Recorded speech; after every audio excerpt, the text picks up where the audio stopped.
What's up, YouTube? PokePrimer here, primed and ready to deliver you our Week 5 Team Builder for Fella. Now, I haven't had a Team Builder for the past 4 weeks. That was because I was at home on winter break. But now that I am back at school, back behind my computer desk, I can now start recording these Team Builders for you again. This week, we're going in 1-3 with a -1 differential, or -3 differential, actually. It's kind of annoying, but we're looking for a big win this week to bring ourselves back in the running for the playoffs, potentially. There's a lot of things that need to happen for us to make playoffs still, but, you know, miracles have happened before, so why not this time?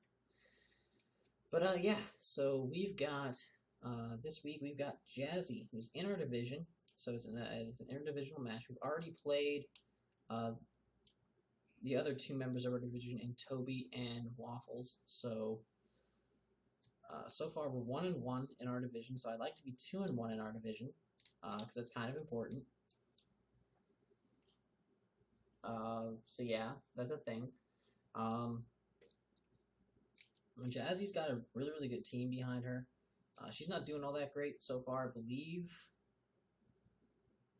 I might be wrong, but I believe she's currently 1-3 as well, but with a lower differential than I have because she got 6-0'd week 1 by Waffles, I believe, something like that. I don't remember what her differential is off the top of my head, but I know it's lower than mine, so that's why we are ahead of her.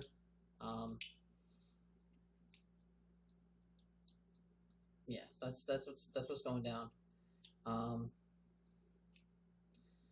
Her team is good though, and I'm still, you know, worried about it. It's gonna be tough, but I think we can pull it off. Without further ado, here's her team. She has Infernape, Latias, Jellicent, Rotom-Mow, Golbat, Mega Steelix, Snorlax, Muck, Regice, Scyther, Sandslash, and Sylveon. Now, looking at that team, it's very bulky. You know, things like Regice with like base 200, special defense, base 100 defense. You got Muck, who's very specially defensive. Snorlax with thick fat. Mega Steelix, very physically defensive. Golbat with Eviolite. The Rotom forms are all defensive. Jellicent can be very bulky. Latias is bulky. Sandslash is very physically defensive. Sylveon, specially defensive. You know, a lot of her team is very bulky. But in turn, a lot of her team's also fairly slow. Her fastest mons are Latias, Infernape, and Scyther. And the fastest they get is base 110 with Latias. So it's not too scarily fast. Like, they're not insanely fast, like broken fast, you know. But they're handleable. So, yeah.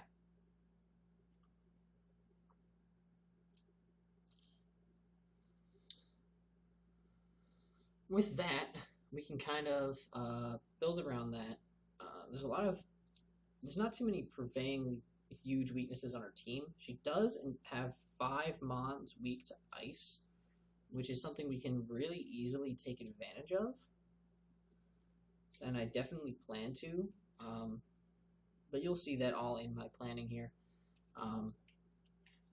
With the first mon coming this week being Tucson the Terrakion, and yes, that is how you spell Tucson. I was kind of taken aback by it myself, but I did look back in time at some of the King Nappy's videos because that's why the nickname came from, Tucson for Tucson Terrakions. Kind of made sense to me. But yeah, Tucson the Terrakion. We're going to be holding the Choppleberry this week. And I'll explain that in a minute. We are rocking 64 HP, 4 into defense, 188 speed, and max attack and adamant nature. Now, what I'm thinking is I want a situation where Infernape comes in, knowing that it's speed ties with this thing, right? Now, Infernape usually can be run Scarfed, and she has run Scarfed Infernape before. She has. I'm thinking she'll Scarf herself into close combat against me, trying to kill me off, right? Well, then I'm going to live that close combat because of my Choppleberry. Then I'm going to kill that thing right back with an Earthquake. once that thing's gone, with this speed investment, we outspeed just about everything else on her team with Terrakion. Rotom-Mow, we outspeed. When I look at speed tiers for matchups and what I need to outspeed, I try to determine ahead of time what she would actually run, potential max speed on, and go from there. Now, thinking about it this way, she does have Mons. She has Golbat, which is technically faster than Rotom-Mow. However, Golbat is normally run very bulky because of its ability to run Eviolite. That's kind of the role it fills, as a bulky defogger and stuff like that. So I determined that she probably would not run max speed on Golbat, and certainly not enough to try to outspeed this Terrakion set, because she wouldn't even know this Terrakion set's a thing yet. So I'm running this speed investment so that I can outspeed a max speed timid Rotom-Mow naturally, which is kind of cool. If it outspeeds me, then I know for a fact it's Scarf, but I predict her Infernape to be the Scarfed one. Now, we don't outspeed Latios, but we have no way of outspeeding that. We don't outspeed Scyther, but Scyther can't do all that much to us. Anything it would do to us that would be decently damaging is neutral. And if we live it, we're going to kill it with a Stone Edge. Even if it's Eviolite, we're going to kill it with Stone Edge. So that's a thing. Close Combat is going to tear through Snorlax, Regice. It's going to do crazy damage to Mega Steelix. Just good damage overall. Stone Edge will do really, really good damage to the Golbat and also the Regice, and absolutely dominate the Scyther. Earthquake is there for the Infernape. It allows us to OHKO the Infernape 100%. It also gives us more coverage for the Steelix and allows us to hit the Muck on the physical side, which is where it's most vulnerable. Lastly, we are packing Poison Jab, so we have something to hit the Sylveon, but also something to hit the Rotom-Mow, and we took all of that time to outspeed. So that's kind of the goal here with Terrakion. It's kind of made to be a counter to Infernape, which it really does a good job of. So hopefully it works out in our favor when it comes time for the match. Next up, we have Old Faithful, the Volcanion here, rocking the Assault Vest again. It's just such a good set, it's hard not to run it. We're actually running a Quiet Nature this week with max special attack, 40 in speed, and 216 into attack. At 40 in speed, now what does that 40 in speed do for me? It takes me to 167, which allows me to outspeed anything that's not invested in speed that's base 65 and below. So starting at Sandslash and going down, things like Sylveon, Snorlax, Mega Steelix, Muck, Regice, Jellicent, all of those mons we outspeed now. And this spread is actually very specific. When looking at her team, I knew I needed to bring Volcanion. But deep down inside, I knew that a fully special Volcanion would not work this week, because she has Regice. And now, while running a Flamethrower or Fire Blast would, guaranteed take out things like Steelix or Rotom-Mow, they don't come close enough for my taste against Regice. And I don't want to take any chances, because Regice can run Thunderbolt, can get crits, can paralyze me, shit like that. I don't want to deal with it. So what I decided to do, I'll go move by move. I have Steam Eruption, which is my way of taking out the Steelix. It'll also hit the Infernape really, really hard, and it will also hit the Sandslash really, really hard. So we'll outspeed Sandslash, take it out with the Steam Eruption. We will eat a hit from the Infernape and hit that thing back hard with the Steam Eruption. We'll outspeed the Mega Steelix and OHKO it with a Steam Eruption. They'd be fantastic. Now, as for Flare Blitz. Flare Blitz is there because of the Regice. Because, well, now we outspeed the Regice. But I don't want to take those risks. We can't outgo with a special move. So we went Flare Blitz because Flare Blitz is a guaranteed OHKO on Regice with this investment, which is awesome. It'll also hit the Scyther really well. Either way would have worked nicely. We can also hit the Rotom-Mow, because a lot of people run Rotom-Mow especially defensive, but they make it bulky as well. So Flare Blitz will hit it hard on that end as well. Focus Blast, an alternate way of hitting Regice, but not really important. It'll hit the Snorlax really, really, really hard. And that's the entire goal of this. So far you can see that another side goal is that we can hit Mega Steelix with just about anything, because just in case something gets Curse Bodied by Jellicent, we still have options. There's that. Last move is Hidden Power Dark. Now, first of all, Hidden Power Dark is nice because it doesn't affect any of our IVs. Another good thing that comes from having Hidden Power Dark is it allows us to hit Latias and Jellicent super effectively, which we haven't done yet. And having those two bulky mons unaffected is kind of bad. So HP Dark is there, so we can hit them kind of hard. It's not going to do too much damage, but again, it's going to do better damage than other things, so I'm happy with it. Next up, we have Tony Stark, our Mega Scizor. Rocking pretty much the same spread we've been running, 248 HP, 252 max attack with Adamant Nature, and 8 into Spadef.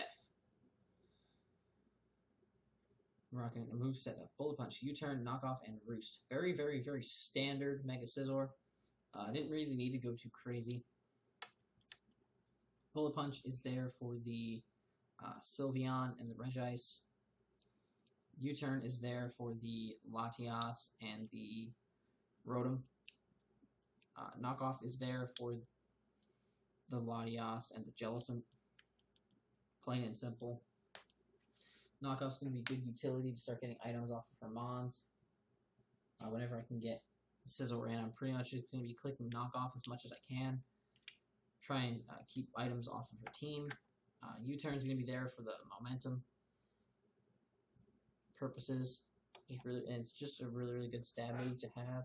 It's going to hit really hard with the max attack Adamant as well. Yeah, not really much to say about Tony Stark this week, just very standard, but very useful. Next up, we have Boy, the Jolteon, holding a Life Orb, with Volt Absorb for the ability, of course.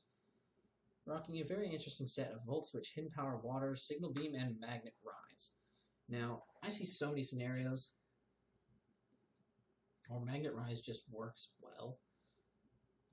First of all, we can talk about the fact that we're running 32 HP EVs, which is kind of nice. 220 speed EVs. This 220 speed allows us to outspeed everything on our opponent's team, barring any Scarfers, of course.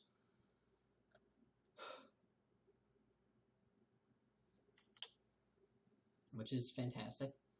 It allows us to run a Modest Nature with max special attack, which is great. Volt Switch, we can pretty much spam on her team, as she only has one ground type, and we have coverage for that. Sand Slash will take a lot of damage from HP Water. I will calc that probably in the battle, but it'll do a lot of damage. It's not stab, but it's super effective, so it's good. It'll also hit the Mega Steelix really good, and the Infernape, which kind of helps me with explaining the last move on the set, but we'll get there. Signal Beam is there, so we can hit the the Latias and the Rotom. And then lastly, we have Magnet Rise. Now, Magnet Rise, for those who don't know, I'll explain it. Magnet Rise. For 5 turns, the user is immune to ground moves. Now just think about that. A Jolteon is immune to earthquakes. What do you have? Basically, in my eyes, you have a god. You have ascended. Literally, you have ascended as a god. Jolteon here is going to be an absolute terror for my opponents to take on. Because if I can get a Magnet Rise off, especially on a switch, if they're trying to switch into Steelix, or they're switch into Sandslash, or switch into Infernape, or whatever mon they have that packs Earthquake, they then just stare in awe at a floating Jolteon, who cannot be touched by their ground-shaking insanity. Which is fantastic in my opinion, because then I can go for an HP Water against all three of those and be super effective.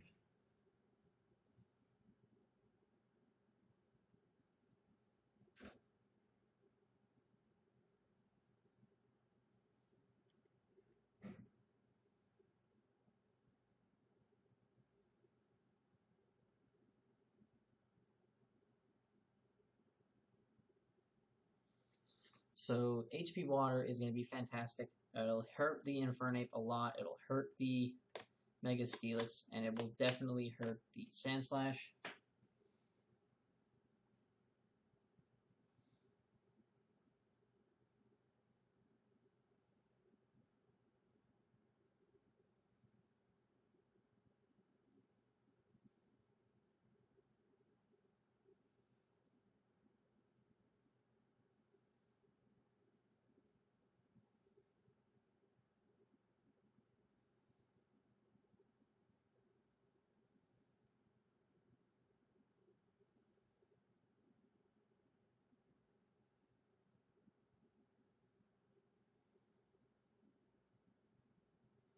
Oh, sorry, I just got distracted by an email on my phone. My bad.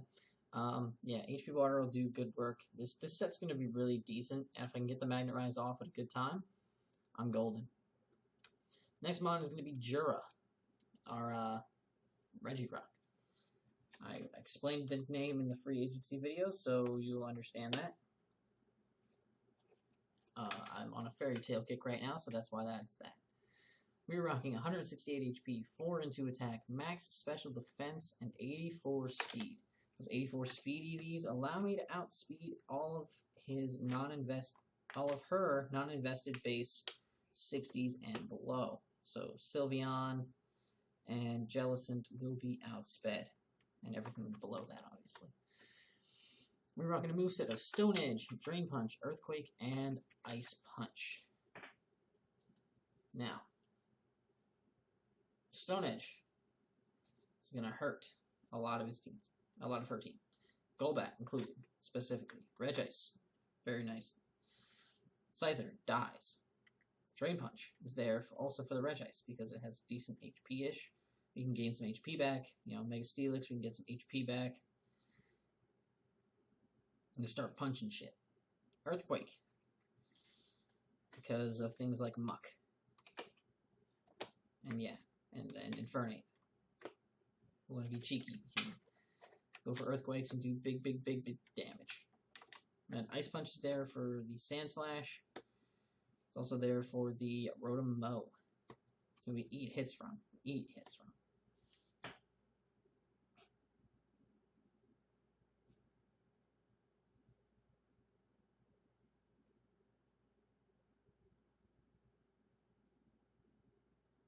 Let me reply to this quick. It's kind of important.